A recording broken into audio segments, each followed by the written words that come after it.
know how to handle yourself. Anybody who says different is calling me a liar. Vladimir here. Collect all the guns and ammo you want. Meet me on the bridge afterwards.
Should have known it when we found you snoring next to Lupino's corpse.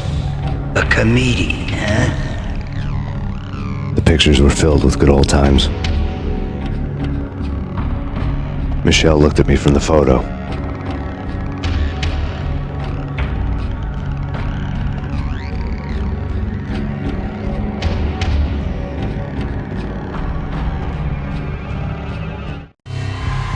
Alex and I had a few moments of glory between us. Crime-fighting comrades, the best in NYPD DEA collaborative team. Good-hearted macho bullshit like that. I would have given anything to have him here as my backup. No such luck. No luck at all.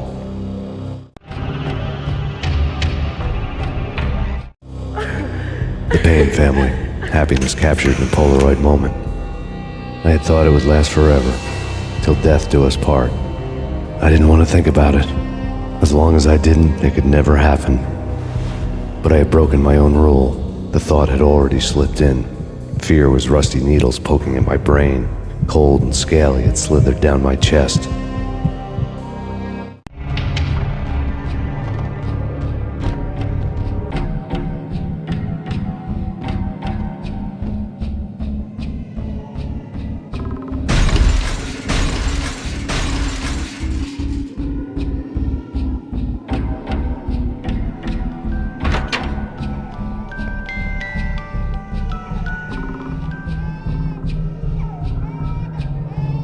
I really love to watch cartoons. Captain Baseball Bat Boy's my favorite.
No, please God, no.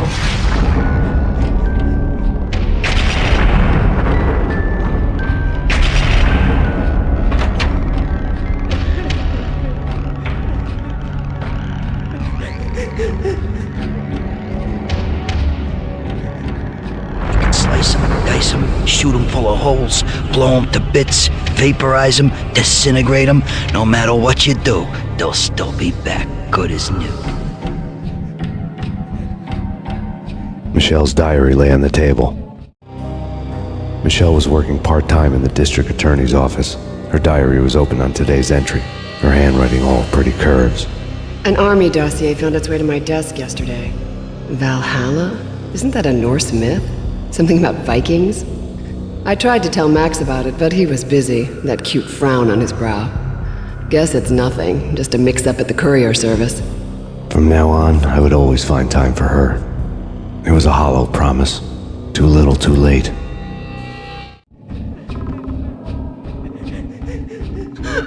Max, no, please, Max! Why? I didn't mean to. I'm sorry.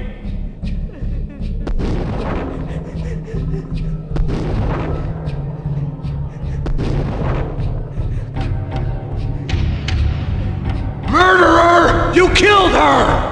Nothing like that ever happens in the real world.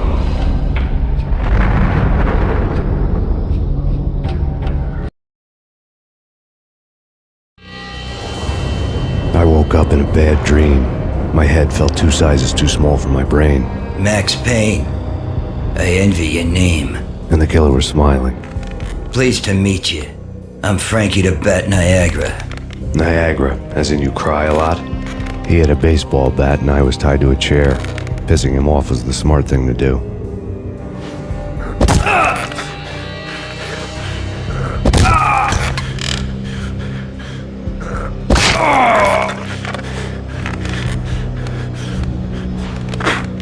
Nothing wrong with a little laugh now and then. Take me, for example. I love to watch cartoons. Cartoon violence is a fascinating thing.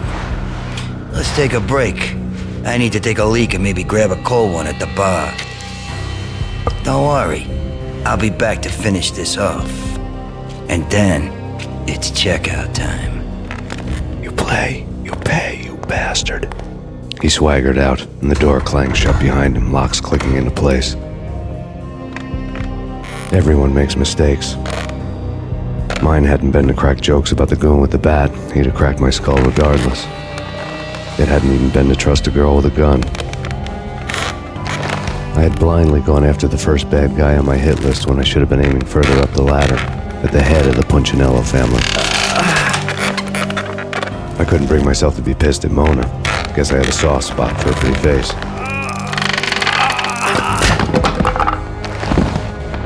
But when somebody decides to play baseball with your head, you tend to get sore. They had dragged me back to the basement of Lupino's hotel. I was beaten, bruised, and blue. I felt like the chair I had broken to get free.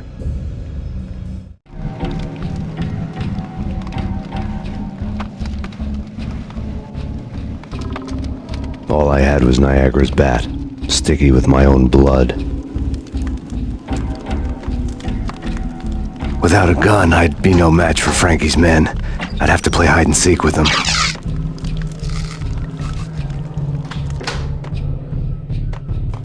Frankie's turn. We'll take care of it.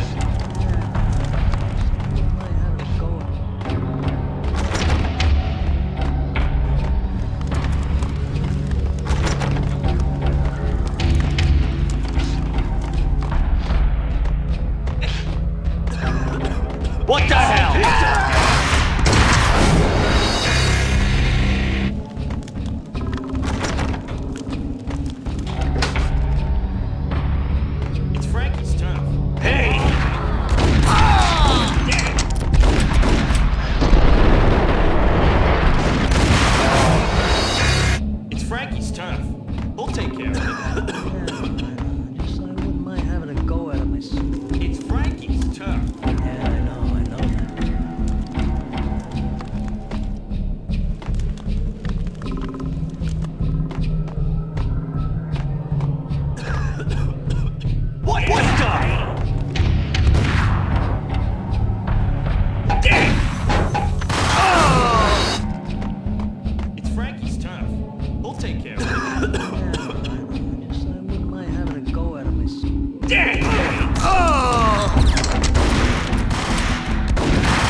Things were fast going from bad to worse.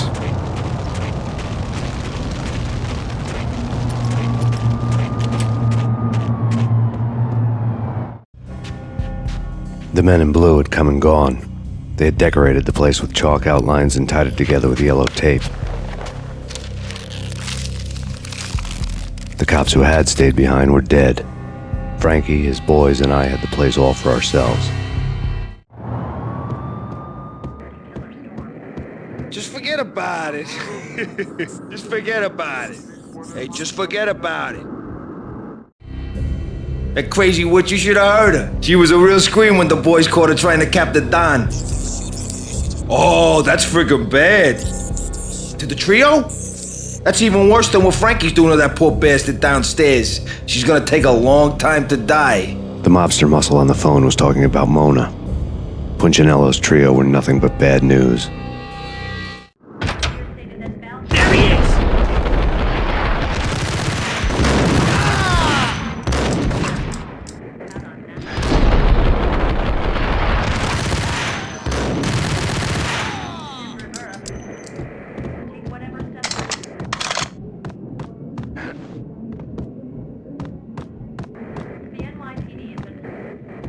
More evidence that Punchinello didn't like me much. The fact remains that all the victims so far identified in the Ragnarok shooting have been known criminals, many of whom had large doses of V in their blood. Reliable sources say that Max Payne was also among those killed, although no body has been recovered at this time. Reliable sources. That meant somebody thought the Mafia had me, didn't want the cops snooping around anymore. The body would be delivered to them barely recognizable. Case closed. Don Punchinello had the power to be that reliable source, which was no news, but his news was old news.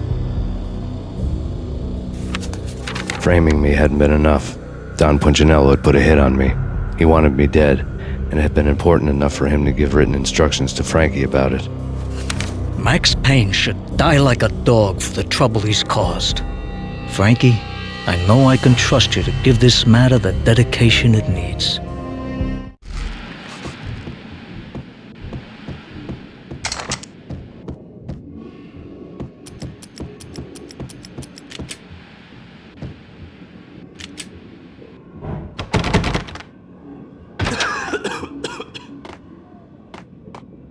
Hey,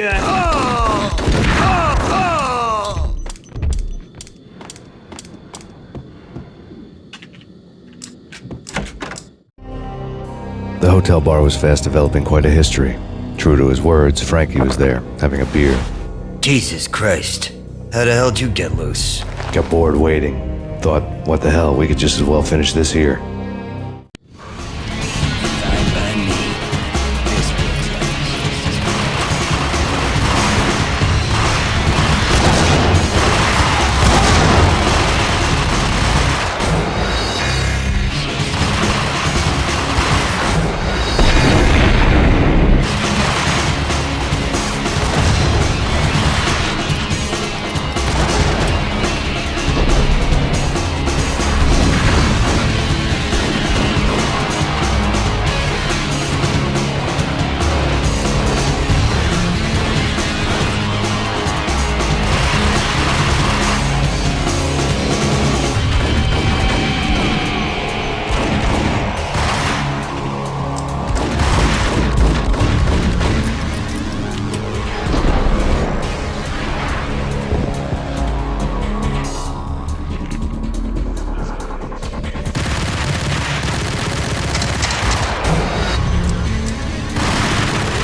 Thank you. You've been a lovely iron. Had enough? I don't play with girls anyway. Unfair! I spotted the tail as soon as I left the hotel. A big black Mercedes. I had seen the car before. That time it had heralded impressive explosions. Vladimir was back. Bang. You're dead, Max Payne. I might have laughed if I remembered how. What's this supposed to be? Cops and robbers? Look, you want something with me? Get in line. Peace, man. Relax. You know you are a real news item, armed and dangerous. I am going to make you an offer you can't refuse. I've always wanted to say that. It's a bum rap. I've been framed. Well, that's a moot point. Whatever you did or did not do, I'm sure you had good reason for doing it. Want to hear me out? I'm listening. Punchinello messing with V is bad for business all around. But that's not all. There is this guy, Boris Dime, used to pull jobs for me. He's the captain of the cargo ship Charon. Now the bastard turncoat has gone over to the other side, Punchinello's. The ship's loaded with high-res hardware, guns, my business. If Punchinello gets hold of that cargo, he's won and I have lost. And you'll have your work cut out for you. If you want to get to Punchinello, you will need heavy-duty persuaders. I am just the man to get them for you. Change the ship back under my flag, maybe pop 2 in the traitor Dime's head while you're at it. You'll get enough guns to start the apocalypse. You in or out? Let's get this show on the road. Vladimir was one of those old-time bad guys with honor and morals, which made him almost one of the good guys. None of us was a saint. The Brooklyn riverfront was a maze of rusty containers, sharp-boned cranes looming up from the snowstorm. On a night like this, you couldn't help but think of the dark army of dead men sleeping with the fishes, cement shoes in line.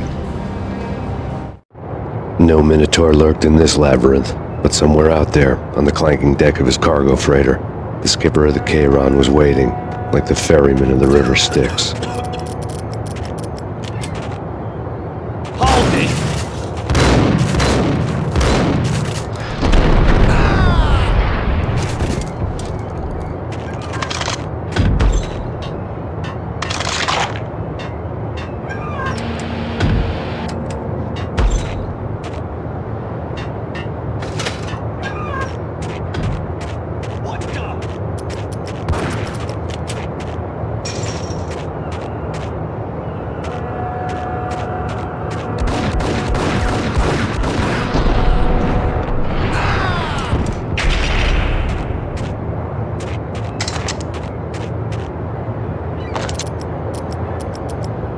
Both of them beat to a pulp.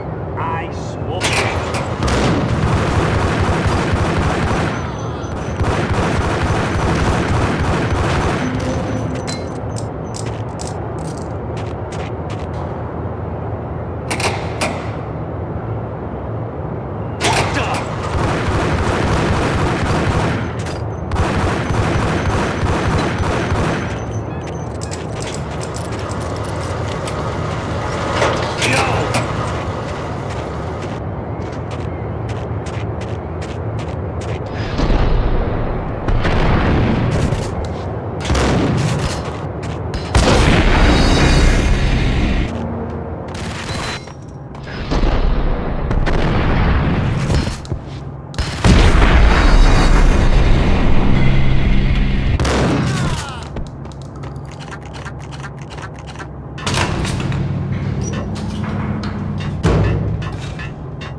I doubted the letter was a receipt.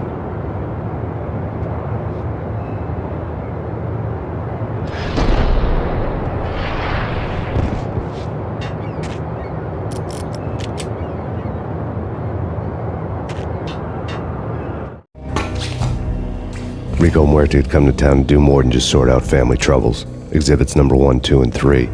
Briefcase of money, a sniper rifle, and an envelope with one word neatly printed on a folded piece of expensive paper. Mayor. It didn't sound like a mafia contract at all. It was too cold and too to the point.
I had found Boris Dime's ship.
Rust had crept over the sides of the cargo steamer a long time ago. Boris Dime would be on board. I'd have to smoke half of his crew to even get near the gangplank. The guns were probably being kept in the hold, buried amidst the rats and oily water.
Angie, tell me, how much did Dime cost you?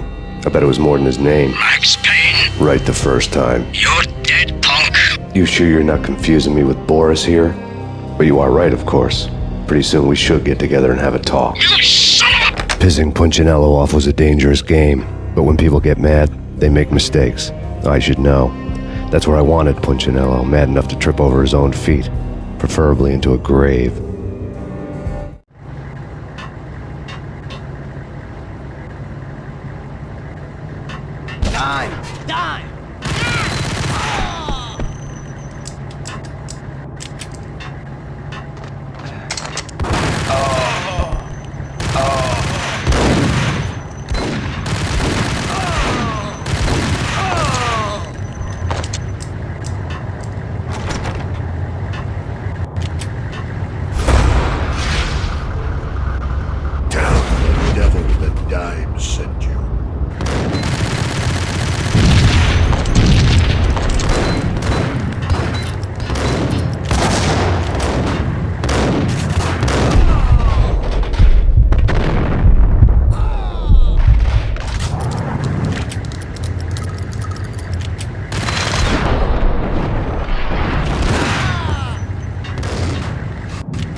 to handle yourself. Anybody who says different is calling me a liar. Vladimir here. Collect all the guns and ammo you want. Meet me on the bridge afterwards.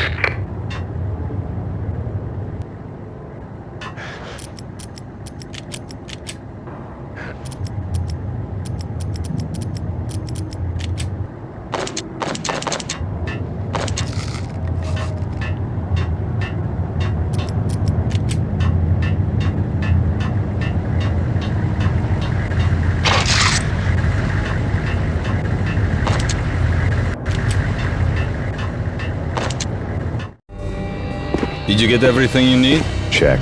I owe you. Anything you need. This is my solo. When I'm through, Punchinello won't be anybody's problem anymore. Clear as vodka. But anytime you get between a rock and a hard place, just whistle. This could be the beginning of a beautiful friendship. You really get a bang out of this big-time gangster act, don't you? Even with all this firepower, I figured I couldn't get to Punchinello at his manor. I could only hope that he wouldn't pass a chance to hear me beg, to see he's won. This is Max Payne. I want to cut a deal.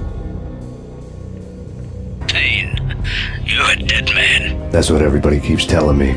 I got your ship and her cargo. I want to meet. No pain, no gain. Capiche? You know my restaurant? Yeah, I know it. 1 hour. Punchinello's restaurant had seen better days. Snow was falling like ashes from post-apocalyptic skies, but that was outside.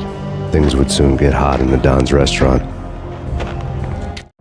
I knew it was a long shot, Angelo Punchinello actually showing up, but there was no crime in hoping.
Punchinello was burning to get me. The feeling was mutual.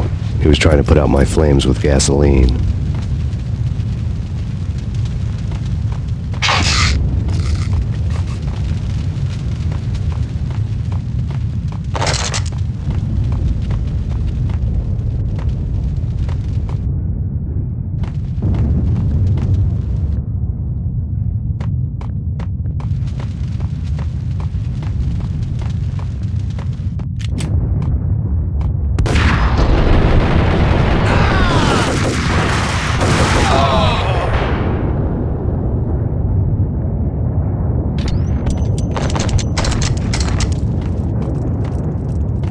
The mobsters have been guarding a real treasure.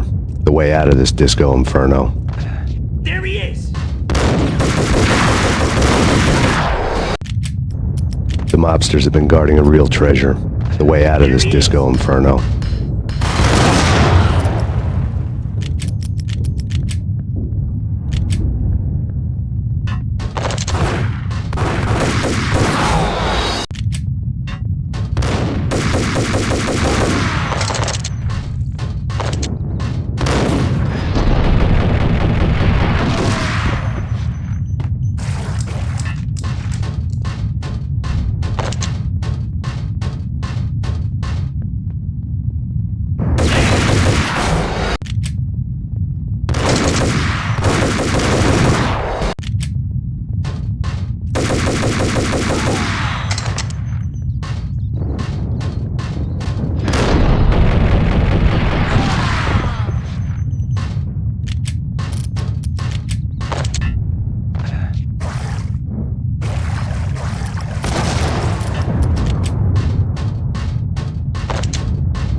Vlad had seen my smoke signals.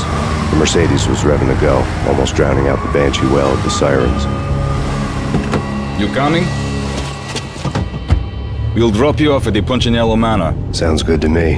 When this is over, look me up. I could use a professional like you. I'll keep that in mind.